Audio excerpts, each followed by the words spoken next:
Good morning, everyone. Jesse Webb, TradersPro. Let's take a look at current market conditions. We're looks like futures are up decent this morning, and we've had a nice bounce here the last few days to continue that move. One of the things that we are focusing on, and I've mentioned this the last few weeks, is watching for this spike. Typically that spike is going to be followed by continued sentiment and breadth momentum higher. So I would anticipate a little bit more upside, possibly some resistance at these levels, just because we are a little bit extreme right here. Maybe just a little pause. I don't know that this uptrend is over yet, but a little bit of a pause to be watching for currently. The sentiment report, or the sentiment on the S&P 500, is also in this extreme range, bumping up against that. That typically will pause, not necessarily complete reversal, but it certainly will pause and cause a little bit of a pullback here at these areas. I wouldn't be a bit surprised to see that. If we look at volatility, that a lot of times is opposite. It's not quite as extreme there.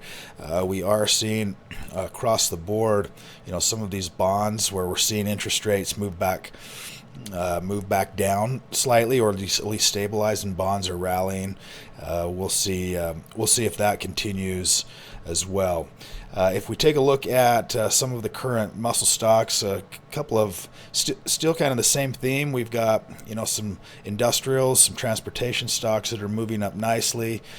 This next stock right here, I'll come back to this one. It's another little biomed stock. We've pointed out a few of those in the last few days. Oil and energy, the last 4 or 5 stocks. You'll see the profile set up here on those stocks.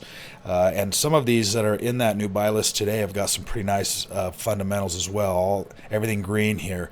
You've got earnings working, a lot of things working on a lot of these oil and energy companies. So focus on some of those that are leading the way and still early on. This is what the trend momentum looks like. Even if it's in a good strong uptrend, if it can pull back just a little bit to allow that buy signal to come back inside this range where it's not extreme, that's a higher probability entry location than trying to get it while it is at the extreme level, and then waiting for the counter trend, waiting for that correction. So as you're going through and watching for some of those setups, if it's a stock that's extreme and moved up a little bit higher, you can certainly wait, be patient a little bit on that, wait for it to pull back inside of that buy zone. If you don't have full access to the site, I've got a link for you below to get you signed up. Look forward to having you. Have a great day today.